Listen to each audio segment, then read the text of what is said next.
Amateur Traveler is in its 20th year now, but can you imagine if I had people on the show who had never been to the destination but had just read about it or seen a movie about it? That wouldn't make any sense at all, and you wouldn't listen.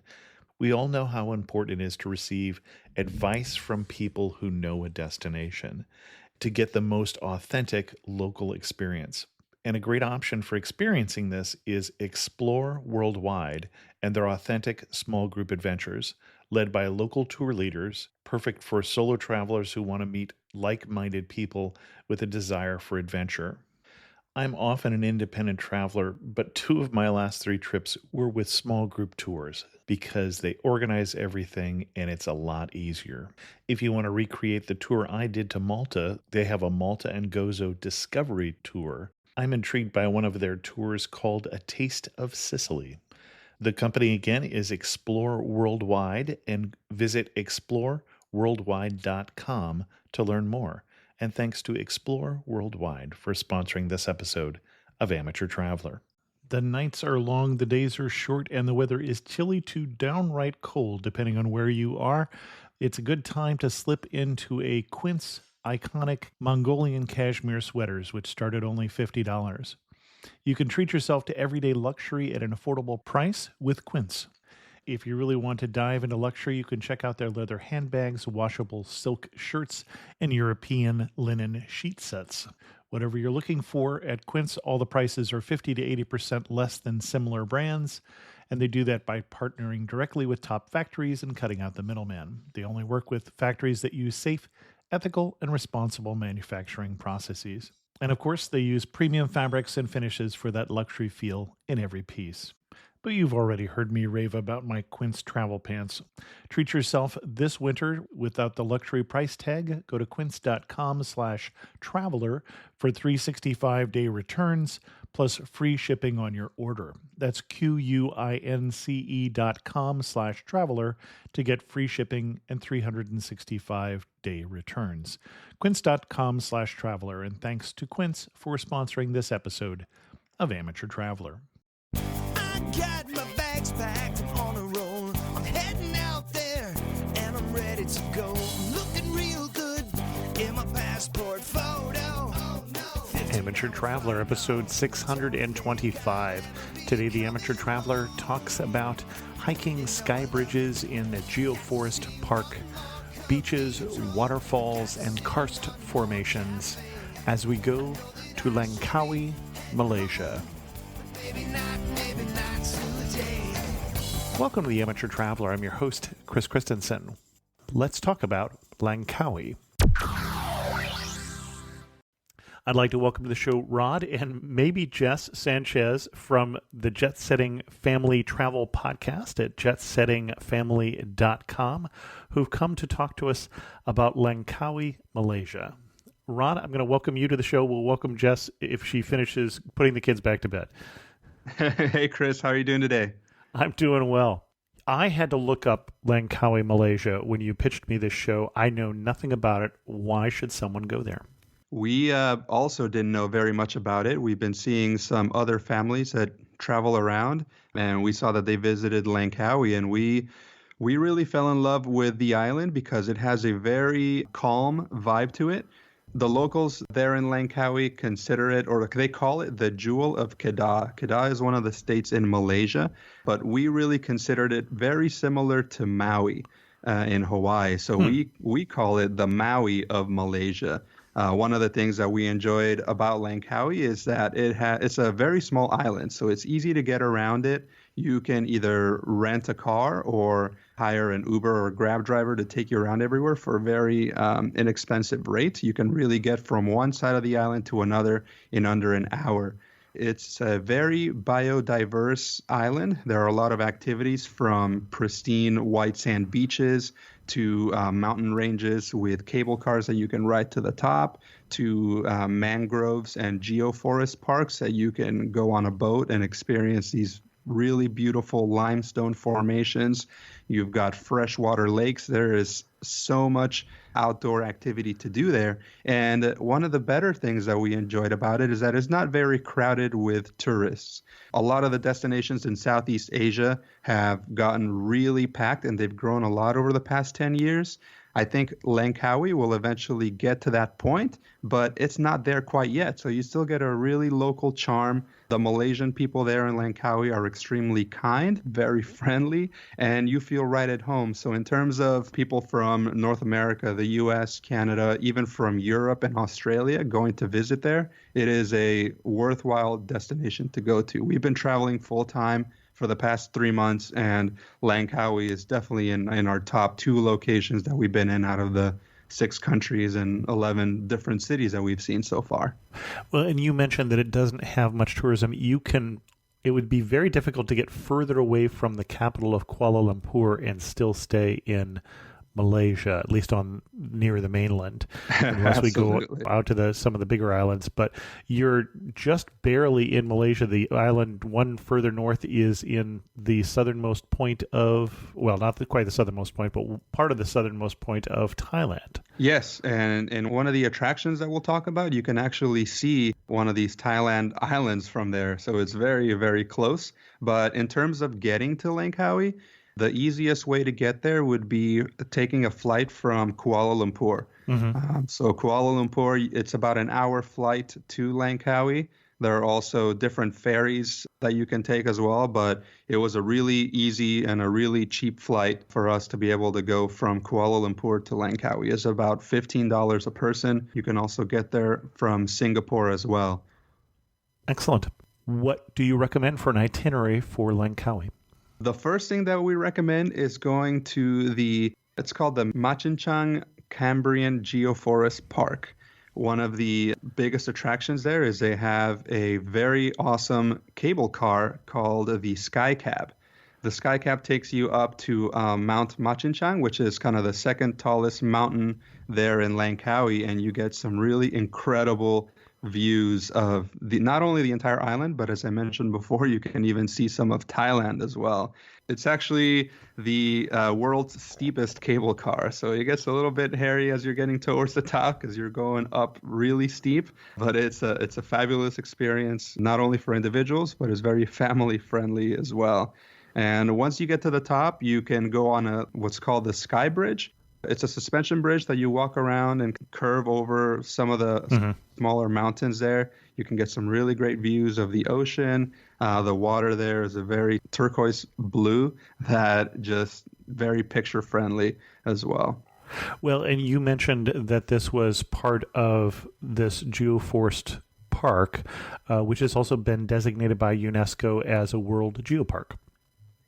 Yes, there are 3 geoforest parks in Langkawi. This one is kind of in the northwest part of the island. The other 2 are also phenomenal activities to check out on a 1-week itinerary. But in terms of the Sky Cab, right below the Sky Cab area, there is it's called the Oriental Village. There's a lot of different shopping, a lot of dining, and there's other activities there to do too. So you can pretty much spend an entire day in this Machinchang Geoforest Park area and be able to get a lot of things done. One of the other kind of attractions in the area is they have it's the world's second largest 3D art museum. 3D art museums are very popular in Southeast Asia, we've noticed. But really? If you've seen the pictures, all of the walls and the floors are kind of painted into this scene where if you stand in it, it looks like you are in it. So it's a really cool activity to see. I think the kids really enjoyed it. You see a lot of people taking pictures there, and it's pretty fun seeing the creativity that these artists took to make these different little locations where it looks like you're standing in front of this castle or you're sitting on this boat in Venice with all of the buildings kind of painted so in a great perspective so that it looks like you're actually there. It's pretty cool. It's relatively cheap as well. It's $5 to $10 entry per person, and you get a lot of cool little pictures there as well. So this is something new to me here. So this is the Art in Paradise Museum that you're talking about here. And yes. The difference here is that one, it sounds like it's pretty much made for Instagram. Right. You have all these different little areas where you kind of get in line and you kind of go and step in front of it. You take your picture and then you move on to the next one. So it is a very touristy kind of thing to do. Sure, yeah. But if you like creativity and art, it's not quite museum style. It's more of a casual. You have to actually take your shoes off. You go barefoot the entire way, and it's a variety of different size rooms with different size kind of art pieces that you go and stand in front of, and you be a part of this scene. And when you're saying you're standing in front of, it looks like in many of these, the floor itself is also part of the piece. So it doesn't look like you're standing in front of it. It looks like you're in the middle of the scene. Yes, absolutely. Okay. This is new to me. I'm enjoying the pictures here. We'll put a link to that in the show notes, obviously, for other people. But boy, it looks like a museum for the Instagram generation. And I think there's going to be more of them sometime soon. Maybe we'll even see a lot more in North America as well. I wouldn't be surprised. I would not be surprised. Excellent. What else would you recommend in Langkawi?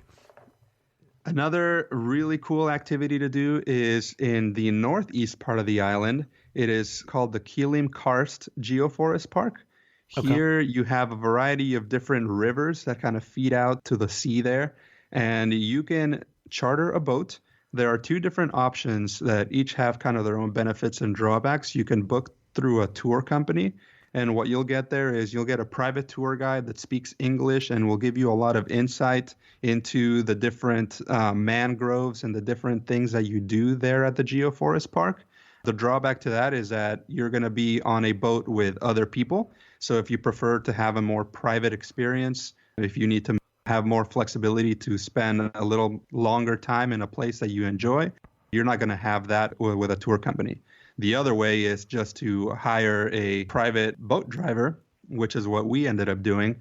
And there you'll have up to 4 hours, and the tour operator there will take you along a predefined route to see a couple of different things. But the bad thing about it, I guess, is some of them you can't always guarantee that they'll speak English. So you might not get as much of the background into the locations and the Geoforest Park information. So depending on what it is that you're interested in, whether it's hearing about it and having less flexibility or getting the private experience with more flexibility to spend more or less time in each of the destinations, those are the kind of two different ways to get around in the park. But in the park itself, you've got a lot of mangroves. You got these towering limestone formations, and you can also get tours of bat caves, which was really interesting. You go through this kind of dark cave with a flashlight, and you're looking up at hundreds of different bats that are just hanging from the wall. You've got different monkeys that are wandering around the mangroves as well. And you can also go eagle watching. Eagle watching was a really cool activity there. You can kind of stop the boat there and just marvel at the beauty of these eagles that are feeding down into the river area. And you also have a lot of different mangroves and private beaches to get to. And at the end of the tour, you will stop by this. It's called the Hole in the Wall restaurant, but it's right off the side of a mangrove. It's a seafood restaurant there with its own fish farm that you can experience some of the fish feeding there. You can have some really fresh seafood, and it kind of caps off the experience there at the Kilim Geoforest. Well, and some of these limestone cliffs that you're talking about remind me, if not in scale, but in type of the Ha Long Bay in Vietnam. Yes, they have been formed for hundreds of millions of years. From what we've read, it's some of the oldest rock formations in Southeast Asia. So it's definitely very beautiful. And when you get on that fast boat and you feel the wind whipping your hair around and you're looking at these beautiful limestones as it opens up into the sea, it's a pretty unforgettable experience. Excellent.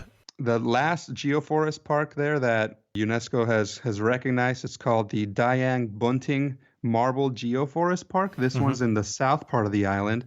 So one thing I didn't mention is Langkawi itself is it's an archipelago of 99 different islands.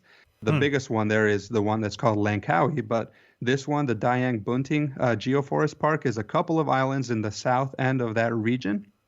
And it's best known for a freshwater lake that it's called the Pregnant Maiden Lake, which there's there's a local myth there that the waters in this Pregnant Maiden Lake are very good for women's fertility. Not sure if that is accurate or not, but it's kind of the local legend there. And also some of the smaller mountains within this island kind of resemble the figure of a pregnant woman laying on her back. So that's why they call it the Pregnant Maiden Lake. I feel like a lot of young ladies must have told their father, it must be the water in the lake. That's why I'm pregnant. Right? And then that's how this legend spreads, and that's why they call it that now. But within this lake, you take a boat from Langkawi Island itself, and you take it out to this Dayang Bunting Island, where you've got different eateries, different smaller shops, and then you kind of go on a little trek into this kind of inland lake. It just looks very beautiful, great place to spend the day, have a little picnic, swim around a little bit, and kind of experience this little smaller mountainous region that is all surrounded by sea, but enclosed in a freshwater lake, which is really amazing. Well, it's interesting, just to begin with, that there are 3 different parks. The main island, when you talked about the big island looks like it's less than 20 miles across. So it's not all that big. So we're not talking about a huge region to have enough diversity for 3 different types of parks. Right. Yeah. So that's one of the reasons that we enjoyed it so much, is we got to experience so many different outdoor activities. One of the things that we didn't do that we wish we would have done is you can rent out jet skis and go on a kind of several-hour jet ski tour that you can just ride the jet ski around the islands, go into some of these little river inlets, and really get a very intimate experience of the Langkawi coast, because there the beaches are very beautiful as well. So that's, yeah, well, when I went to look at the pictures, all I saw were beaches. Yeah, and that's if you just want to lay on the beach and sip on some delicious drinks and have some great food. There's a lot of resorts that will also be able to accommodate that, and that's what we ended up doing for the rest of our stay in Langkawi after we visited these different parks. And when you talk about a lot of resorts, are we talking high-end resorts? Are there also budget opportunities? There are both. The main kind of tourist area, if you can call it that, is called Chenang Beach. There you'll have a lot of budget options. You have hostels there for backpackers. You've got some smaller hotels as well. And you also have a lot of luxury hotel resorts that are kind of popping up there. You've got a Four Seasons there. You've got some up-and-coming, more modern hotels. So you can definitely tell that the island is growing in tourism. But right now it's still not to the level where it feels overpopulated. That Chenang Beach area will have all of the nighttime dining, all of the night scene kind of stuff to do there. But if you want to stay away from kind of the more touristy area, you can also stay more inland. You can go get on an Airbnb. There's a couple of Airbnb options there that will put you closer into town, near where a lot of the local Langkawi Malaysian people there live as well. Well, and you mentioned increase in tourism. I did note that I think it was 2014, UNESCO actually gave what they call a yellow card to them, that basically they were concerned about the pressure that tourism was starting to put on some of these geoparks. I think one of those turned into a green card a couple of years later or a year later. So that's good news, but there's some concern with the increase in tourism and what's it going to do to those preserved areas. Yes, and as we talked to a lot of our taxi drivers, we asked them, how has Langkawi grown? Was it like this 10 years ago? You'll see some places in Southeast Asia where you ask, hey, what was it like 10 years ago? And they said it was very calm, peaceful, and serene. And 10 years later, it just got really overpopulated and it boomed in tourism, and the island's not quite the same. Langkawi hasn't seen it to that level, but the local population there does believe that there is growth and there is a trend towards getting to that kind of option. So if you're interested in getting the calm, peaceful vibes of the island, I would recommend visiting sooner rather than later, because you do see a lot of, or not a lot, but you see some hotels that are being built along kind of south of the Chenang Beach area, where there's more kind of private beach real estate, and you'll see that there's definitely growth there. It's very interesting to see what it's going to look like in the next couple of years, because you know that they're going to grow and they're going to take on more destinations. And once their airport opens up to a little bit more flights, not just from Kuala Lumpur and Singapore, but from other places direct, maybe from Australia, from the Middle East, or from Europe, then you'll definitely see a more packed population there. Are there other things in the interior that we should talk about? One of the things that the guidebooks kind of talk about a lot is the entire island is considered a duty-free island. So you'll have some very good prices on kind of cigarettes, liquor, some clothing, but the shopping itself isn't all that great, we noticed. There'll be a lot of places that kind of advertise, hey, we have duty-free, we have all of these great brands. Some of them do tend to look a little bit counterfeit. So, you think? yeah. Did you find any Calvin Klein jeans or? Right, definitely that. Some Adidas. Yeah. It's an interesting experience seeing there all the different kind of shopping options. The malls there are still pretty small compared to some of the other locations in Southeast Asia, but you can get some bargains there if that's what you're interested in. If you're trying to get some souvenirs there's a lot of also local shops. I'm guessing if we wanted to shop, then if we put an extra day in our itinerary as we flew through Singapore, Kuala Lumpur, or Bangkok, we're probably going to find better shopping there. Absolutely, yes. Excellent. What surprised you about Langkawi? One of the things that surprised us was the food. The food was very, very delicious. And with the growth in kind of the tourism there on the island, you're starting to get a lot more options as well. So there's a lot of restaurants within that Chenang Beach area where all the tourists hang out. But there's also a lot of, when you go east, because Chenang Beach is on the west side of the island, as you start driving eastward, you get a lot more of a local experience. One of these restaurants is called the Fat Frog. It is actually an open air restaurant right next to a golf course. And they have some really great Malaysian cuisine, some amazing service at very affordable prices.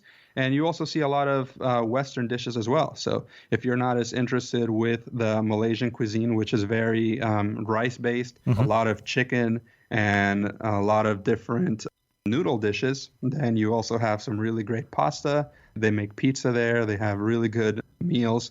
And you get this fabulous view, not only on this golf course to the side, but there's a little lake. You have some small mountain ranges. And it does get a little bit hot during the day. So when it starts to cool off at night and you get that sunset time frame, that's when it starts to feel really amazing. Now, what time of year were you there? We were there in August. So August, it's very, very hot. Gets towards kind of 90 degrees and very humid. So just make sure that you're ready and prepared for that. I think the monsoon season kind of starts to kick up in September and October. So that's when you get a lot of rain. We didn't get a lot of rain. We only got rain for maybe one day while we were there.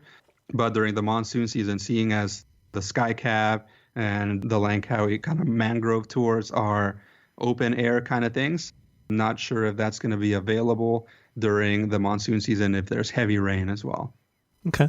Well, and Rod, you do the Family Travel Podcast, so I'm wondering if you have any other suggestions you haven't mentioned for families who are traveling to Langkawi.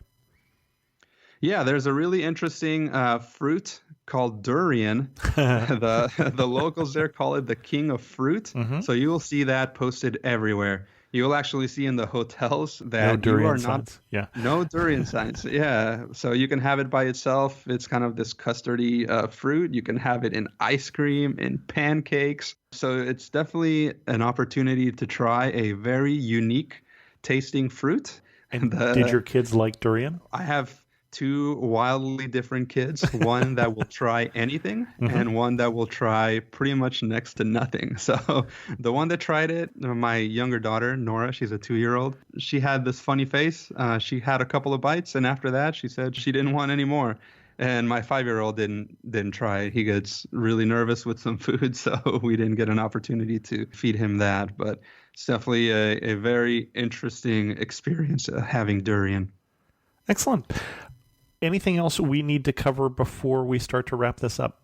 There is a very beautiful waterfall. It is called Seven Wells Waterfall. So you can tag that on sometime during your day when you go up to that Sky Cab to Mount Machinchang. It's very close to there. Okay. But the Seven Wells Waterfall is this hike that you take. It's about an hour hike. It's 600 plus steps. So it is still kid-friendly, but just make sure that you take some water and you kind of take your time. It'll take you about an hour to get there, but it's these great freshwater pools with kind of natural waterfalls flowing through them. And some of these waterfalls that flow through them create these little stone channels where they actually make little rock water slides where you can kind of slide from one little pool to another. Now, when we went, it had been the day after it rained, so the pools were pretty filled. But if you go outside of that monsoon type season, so anywhere outside the August to October timeframe, not sure if those pools will be fully filled. But I think it's still, from what we heard, is a great hiking experience. When we went, kids really enjoyed it. We took our time, and once we got there, we had our bathing suits, and we just kind of hopped in the pools and relaxed a little bit. And that kind of completed our day in that Machinchang geoforest part area in the northwest. So you get some really beautiful views of the geoforest there. You get the waterfalls, a lot of great picture opportunities, and a very refreshing swim in the pool after that hour-long hike. Excellent. Finish this thought. You're standing in the prettiest spot in Langkawi. Where are you standing and what are you looking at?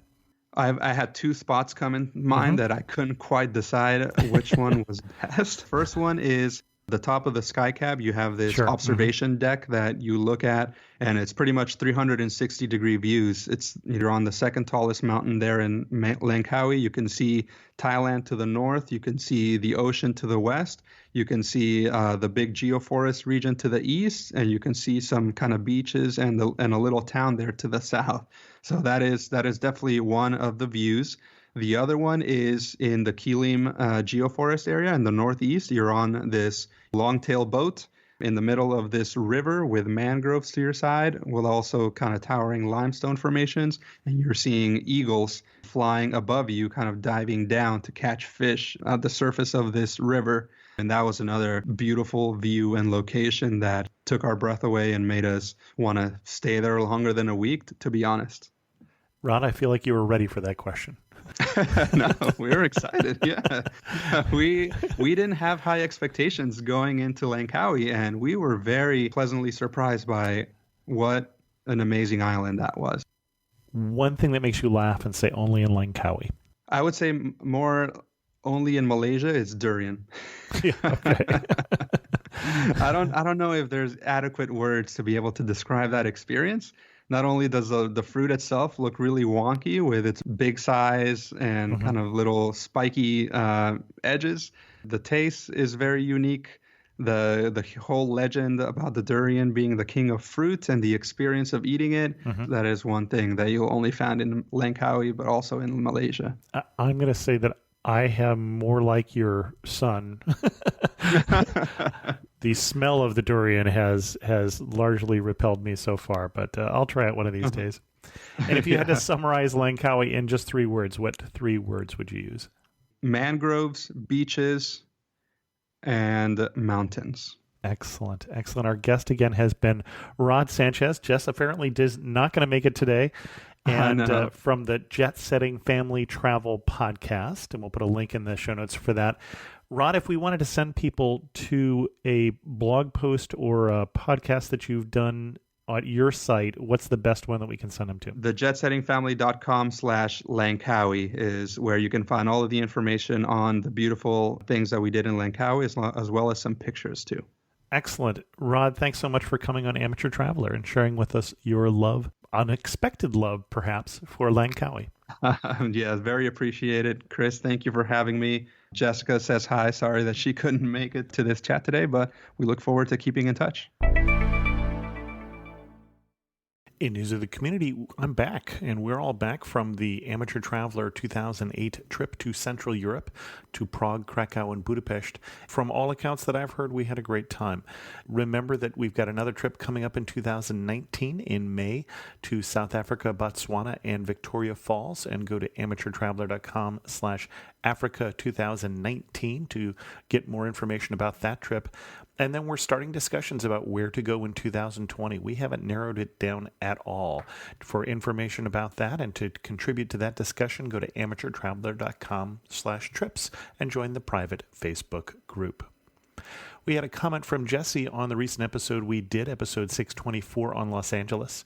Jesse said, I've been living in Los Angeles for the past 10 years or so.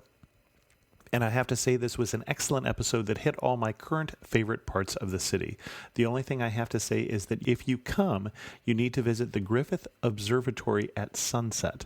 This is where you get some of the best views of Los Angeles, and it's a great hike from the bottom of the hill, either from Vermont side and take the Boy Scout Trail, or from the Ferndale side and take the East Observatory Trail. Both of these are very easy mile or so hikes, but they are somewhat hot in the mornings.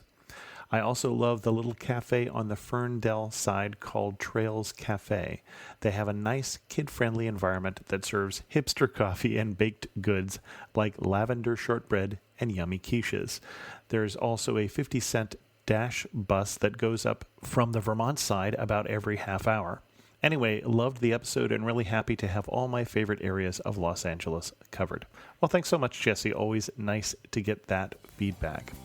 With that, we're going to end this episode of Amateur Traveler. If you have any question or if you want to sponsor the show, send an email to host@amateurtraveler.com, or better yet, leave a comment on this episode at amateurtraveler.com. And thanks so much for listening.